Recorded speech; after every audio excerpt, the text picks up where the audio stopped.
Hi guys, welcome back to my channel. Today I'm going to be filming Taylor Swift Heroes as books. I've got a load of books here that fit with the themes of different Taylor Swift albums, and I'm going to go through album by album and give you some book recommendations for that album. If you have a favourite Taylor Swift album, maybe you enjoy a book that I've assigned to that album, or if you just have a Taylor Swift album in mind that you would quite like to read a book that has similar vibes of, then keep watching. Please ignore the state of me. I've done like a half slicked back thing. I've got my folklore cardigan on, which I just got in the new drop, and I've been waiting for one of these so long. It is really hot outside though, and I am boiling in this, so I might have to take it off at some point. First album is obviously Debut, Taylor Swift. I only have one book for this album. I feel like it's a very pure album. It's a very young album, and so I thought for this album I would choose Divine Rivals by Rebecca Ross. So this book follows Iris and Roman. There is a war that goes on between these books, between two gods. This first book doesn't have as much fantasy in. The second book is definitely more fantasy based, but this one is very limited fantasy. So if you don't like fantasy, or you want to start reading fantasy but you're intimidated by it,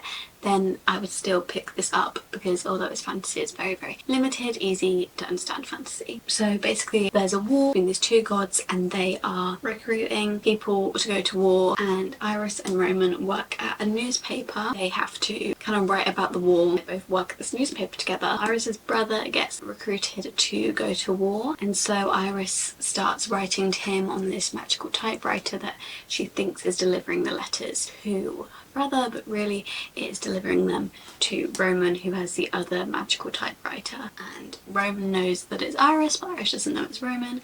And it's just a very pure book. If you're looking for a very lyrical, cute romance, then I'd go for this one. It's young adult, and it's very innocent and positive and happiness vibes in this first book. I think that matches Debut themes, and I also think that this matches very well to the Debut aesthetic in some scenes as well. So yeah, if you love Debut, I would recommend this book. Next album is Fearless. Obviously this one is a little bit more grown up, still quite youthful I think, so I'd choose YA books for it. I still think it's quite a youthful album.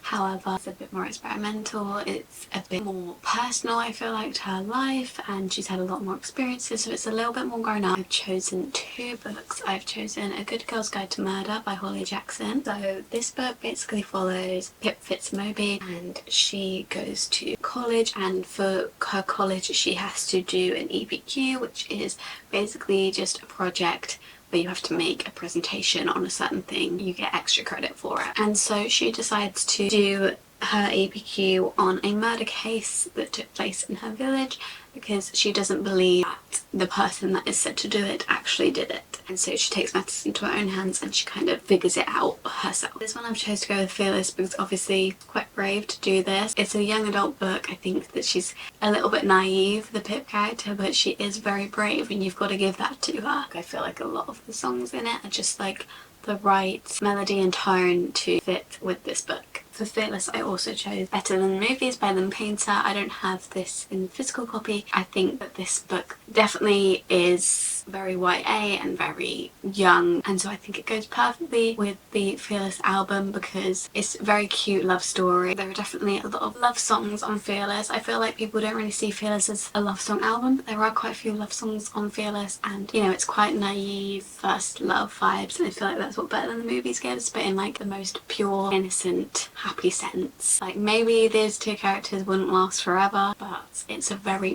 cute book. Basically follows Liz and Wes. They both go to high school, and he's her like annoying neighbour that she's always hated throughout his whole life. He is friends, I believe, with the guy that she's always had a crush on. I could be getting this wrong because I read it quite a long time ago, but I believe that that's the plot. And so she kind of makes a deal with him. I think it's like he can have the parking spot that they always fight over. He helps her get this guy, and then obviously throughout the way kind of realise that they like each other rather than her liking the other guy. So that's kind of the plot, and it's just a very innocent high school love story, which I think goes very well with Fearless. Next we have Speak Now. I feel like when I think of Speak Now I just think of like witchy, magical fantasy vibes. I feel like it's a very fantasy album. So I've chosen two fantasies for this one. I've chosen Caraval by Stephanie Garber. This book basically takes place in Caraval, which is this event that Legend, the character, has created, where basically you go in, there's a whole load of clues to get to the prize at the end, and if you win then you get a wish granted for you. But a lot of it is like you're in this game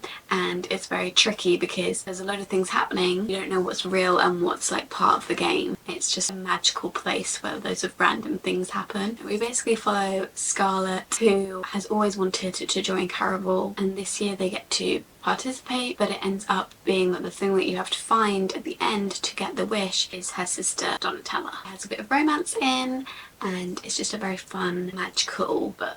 I think a lot of songs like Haunted, Sparks Fly, Enchanted go with this book. And the other book I have for this is The Night Circus. This is still fantasy. I think both of these are quite light on the fantasy. They're both fantasies, but they both kind of are only fantasies in this one event. So this event is Caraval and then this event is The Night Circus. So they're kind of similar in that way. So The Night Circus is basically a travelling circus that pops up all around the place. In this world, magic doesn't exist, or so they think. Magic doesn't exist, but the Night Circus is not just a circus, it's actually magical. At the start we get two guys who make a bet. They can train up this person, this young person that they're going to find. They're going to train them up and then they're going to duel each other, and they're going to make a bet on who's going to win. They both grow up in the circus being trained. They kind of fall in love. They have to duel to the death. That is like the loose plot of it. And again, it takes place in a circus. Again, it literally has the word enchanting here. These two I would recommend if you love the Speak Now album. Then we've got Red. So I feel like there's one very obvious book for Red that goes with one very obvious song, and that is The Seven Husbands of Evelyn and Hugo. I think everyone, when they think of Seven Husbands of Evelyn and Hugo, or when they think of the song The Lucky One, they think of the other one. They're very heavily intertwined. There's so many edits of The Lucky One to The Seven Husbands of Evelyn and Hugo. It's very much matches the book. So I think the Red album is a lot about heartbreak, it's a lot about fame. It's just a very deeply personal album. This book has both heartbreak and fame, and it has The Seven Husbands of Evelyn Hugo. So Evelyn Hugo is this big celebrity. She decides to do this interview with this woman. She wants people to know the real story about her, the real her, and she's kind of like this ex-big Hollywood star. So she does this interview and she tells her all about her life. It's a lot about fame and about trials and tribulations of fame, which I think is explored quite a lot on the Red album, specifically with the song The Lucky One. This one definitely goes with that. For Red, I've got Happy Place. I think that this one goes quite well with like 22, that sort of vibe of the album, being just young and very lost. This book follows Harriet and Wynne, and Harriet and Wynne were a couple, however they broke up. They're in the same friendship group, and this friendship group goes on a summer holiday every single year. Well, they think it might be their last holiday as a group together. They decide to not tell anyone that they've broken up because they don't want to spoil the last holiday that they'll have as a group, and so they don't tell anyone that they've broken up, and they have to pretend the whole time that they're still together. This book very heavily follows being lost not only in their relationship, but how they're being lost in their friendships because all their friends are going different ways, and that's why it's their last holiday together. And it just kind of really focuses on like the confusion and losing your way in your like late 20s, early 30s. Obviously in Red she's 22, but I feel like that definitely fits that sort of storyline in the album of Red. I've also got The Hunger Games here. I feel like this one's quite obvious because Safe and Sound, the Hunger Games soundtrack, came out in the same era as Red. That is mostly why I chose The Hunger Games. Also, I think that Red is a very brave album. Katniss is a very young, brave girl, and so mostly I did just pick this because Safe and Sound came out in the Red era. Just the themes of the album of being young and scared and brave, figuring it out as you go along. I mean, that also goes with the Hunger Games series. The other one I chose for Red because Red, again, going back to how Red is about being lost in your 20s and not knowing your way, and being lost in love in both a friendship and relationship sense. I would also recommend Everything I Know About Love by Dolly Alderton if you love this album. So Everything I Know About Love is a non-fiction, and it basically shows everything that Dolly Alderton learn about love in her 20s, whether that be relationship love or female friendship love. A lot of it does focus on female friendship, and I think that it's quite a powerful book. I read it a couple years ago now. I definitely want to read it again now that I've entered my 20s and see if I relate back to it more. Yeah, I did enjoy it at the time, but I feel like if you relate to that part of the Red album, I think that that would be be a good book to read. Now we're on to 1989. So 1989 is obviously, everyone knows vibes of 1989. Big friendship group, it's New York, it's having the time of your life, it's being carefree. So I chose You and Me on Vacation for this, not that Alex is anywhere near carefree. You and Me on Vacation basically follows Alex and Poppy, they're best friends. They go on holiday every year, every summer together, but they stopped, I think it was 2 summers ago, because something happened. It all went wrong, so they stopped going on holiday together. However, Poppy approaches Alex, basically asks him if he wants to give it one last shot, go on one last holiday together, see if they can save their friendship, go on one last holiday together. And that's basically the plot of this book. And I think just the summer vibes of it go so well with 1989, as well as the song You Were in Love is mostly why I chose 1989 for this book. I think a lot of people relate You Were in Love to this book, specifically when it says, pauses and says, "You're my best friend," and you know what it was, he is in love. I think it's a very bright, colourful book. It's definitely Emily Henry's most happiest book, I'd say, like the least sad undertones in an Emily Henry book. Book lovers, because it starts off in New York. So we have Charlie and Nora. So Nora's a literary agent and Charlie is an editor. They both live in New York and they both meet, I think it was like 2 years ago. 2 years ago they met up, and basically Nora was pitching a book to Charlie and Charlie didn't like it,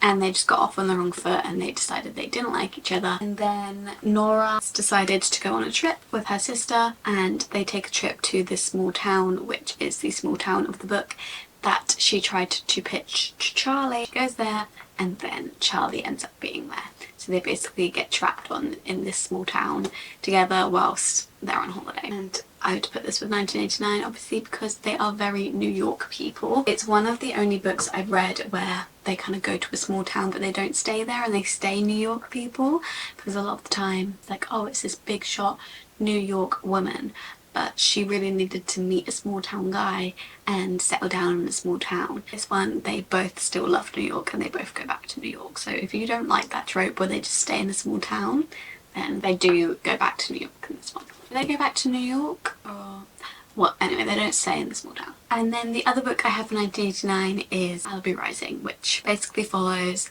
Is her name Nora as well? I can't remember. But basically follows her, and she's like this big swimsuit model. She had famous parents and she has a load of siblings. They're very rich and they host this massive party every year for a load of celebrities. It basically follows that one night where they're having that party, or like from the morning to the night where they're having that party. You basically know that the party goes terribly wrong. It just follows that whole day and you just see the siblings' lives, and then you see all this gossip happening between all these celebrities, and it's basically just one big gossip column of all these fake celebrities, but it's so entertaining and interesting. I think it definitely gives 1989 because obviously in 1989 Taylor Swift was in her like hanging out with a load of celebrities, massive big friendship group era. I feel like that's what Malibu Rising kind of gives. 1989 also gives like By the Sea, and obviously Malibu Rising is set by the sea because she is, I think she's a swimsuit model, but she's also like a top surfer. Next we've got Reputation. So for Reputation I've got Throne of Glass. This is the Throne of Glass series, not specifically the Throne of Glass book. So Throne of Glass follows Selena Sardothian and she is an assassin. There's not much else I can really say without giving this away, but she's basically an assassin, gets into some trouble, and so in order to get out that trouble she has to compete to be an assassin for the king. But if you've read this book, or if you're going to read this book, then think about Reputation and think about Selena Sardothian, and I just think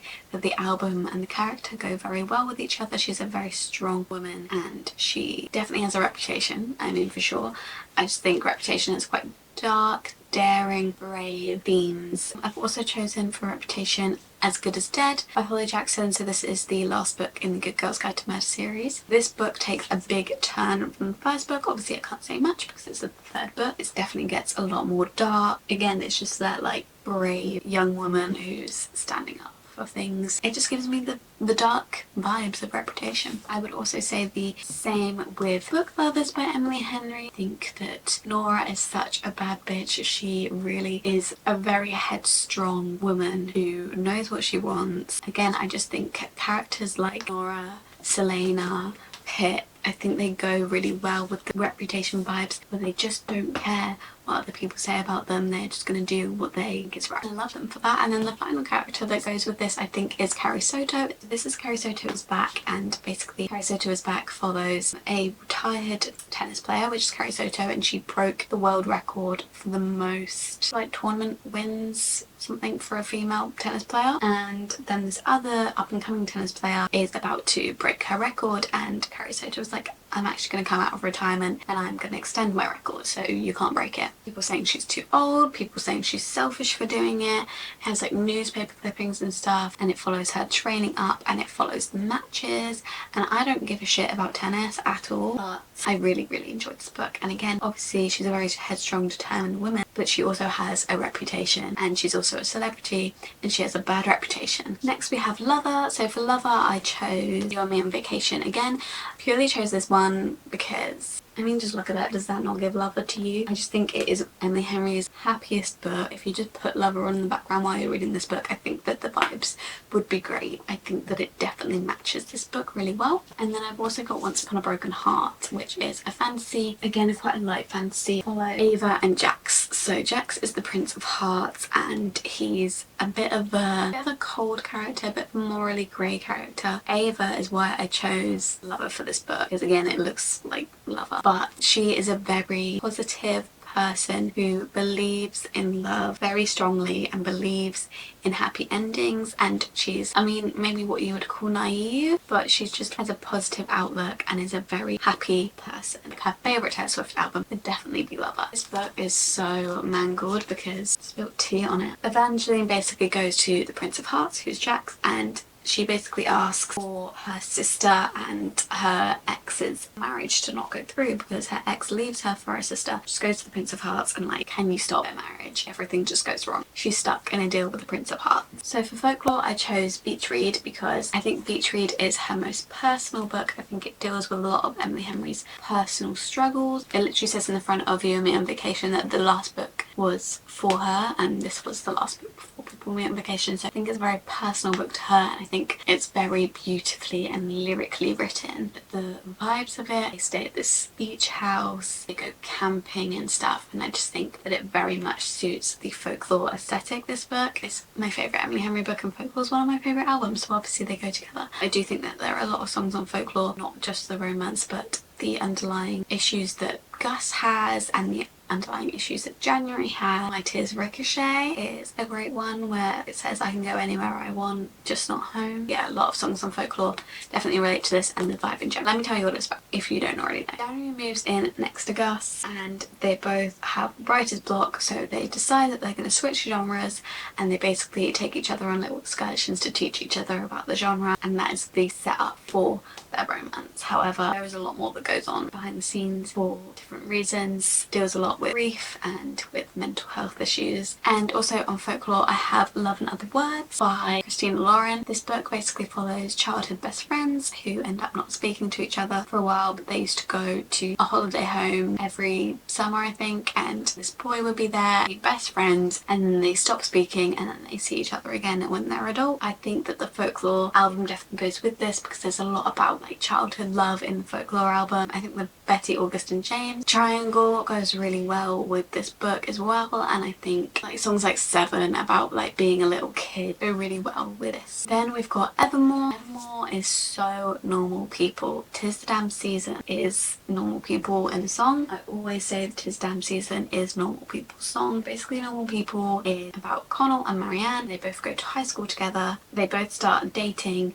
However, Connell is in the popular group, Marianne is not popular at all. Connell kind of hides their relationship until that kind of causes it to fail, and then it's just about throughout their whole lives how they stay best friends. Sometimes they become something more, it gets ruined again, and then they're back to just being friends, and then they don't see each other for ages, and then it's like every time they come back to each other the same thing happens, and then they lose each other again, and there's a lot of like miscommunication, there's a lot of frustration. If you don't like that, then you might not like this book. I don't personally like miscommunication, but I love this book and I love the series. Very Evermore coded. For Evermore, I also chose If We Were Villains. I think Nobody No Crime goes quite well. Also just the gloomy-ish aesthetic of Evermore. So If We Were Villains basically follows these group of teenagers. They go to this like prestigious school, which is an acting school, and it's very much based on Shakespeare. They just perform Shakespeare plays at this school, and someone ends up dead and they all are kind of blaming each other. It kind of breaks up their dynamic and ruins their friendship group because they all kind of suspect each other. Yeah, it basically starts off with the main guy, Oliver,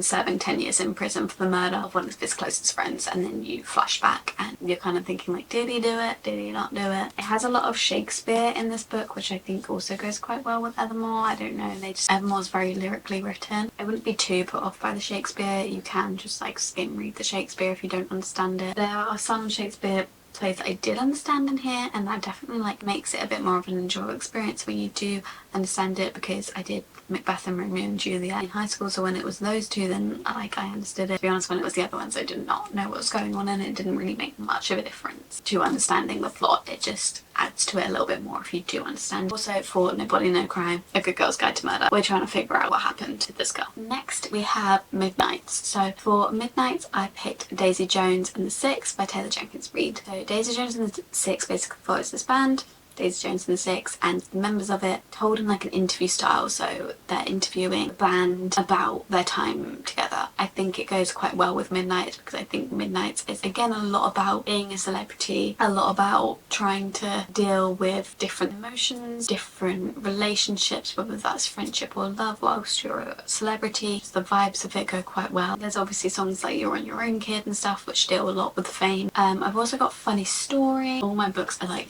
buried now underneath all the other books I've talked about. But Funny Story, basically Emily Henry described Funny Story as the start of it being the Torch Poets Department, which I'll touch more on once you get to that album, and then the end of it being more like Midnight, and so that is why I've related to this. Basically Funny Story follows Miles and Daphne, both just gone through a breakup because Miles has a girlfriend who he lived with who's called Petra, and Daphne had a fiance who she also lived with called Peter. And Peter and Petra were actually childhood best friends, and so Peter went on his bachelor party. Petra was invited because they're childhood friends, and they decided that they actually didn't want to be with their partners anymore and that they wanted to be with each other. So Peter and Petra left both Daphne and Miles single, and then Miles didn't have anyone to share the rent with, Daphne didn't have anywhere to live, and so they move in together, and that's the kind of setup for ACTA. I wanted to include ACTA in this video, but it was quite hard for me to figure out what album ACTA went with, but I decided in the end for Midnight. Songs like You're on Your Own Kid, Lavender Haze, Midnight Rain, Vigilante Ship, Karma, like all those songs kind of go with ACTA. I'm not gonna say like why, because I feel like if you've read the books you know why some of those books go with this, but if I tell you then it will spoil the first book. So I'm not gonna do that because I went in blind to the first book, and I think that is the best way to go into this series. You may already know what happens because I mean it's a massive series, you may have already had it spoiled. Just in case you haven't, I'm not going to say too much about that, but basically Feyre is a human and she goes out one day hunting for her family because her family is too poor to afford food, so she goes out hunting for them and she shoots a wolf, and that wolf turns out to be a fairy who are like the magical people, and so she gets taken north, I think Fairylands are north, to go to the Spring Court as her punishment. Well, I'm gonna say. So then the Torture Poets Department, again Funny Story relates to Torture Poets Department as Emily Henry says, just the start of it, very much a lot of heartbreak and hardship at the start for both the characters, and I think that definitely goes with the Torture Poets Department. Normal People definitely goes with the Torture Poets Department. I feel like Peter goes quite well with Normal People. My Boy, Fortnight, basically the whole album does give Normal People vibe. And then finally I'm also going to say Throne of Glass again, and if you know, you know. Who's Afraid of Little Old Me is so Selena Sardothian. I don't think I will ever listen to that song and not think of her, because everyone underestimates her throughout this whole series as just a girl assassin. Why would you be afraid of a girl? And she proves them all wrong. That is the end of this video. It's been quite a long one. I hope you enjoyed it. If you did, please give this video a thumbs up. Please comment down below any books that you think go with certain Taylor Swift eras. Subscribe down below, turn post notifications on so you're notified every time I upload. You can follow my social media _Library of Eden on both TikTok and Instagram, and I will see you in my next video very soon. Bye!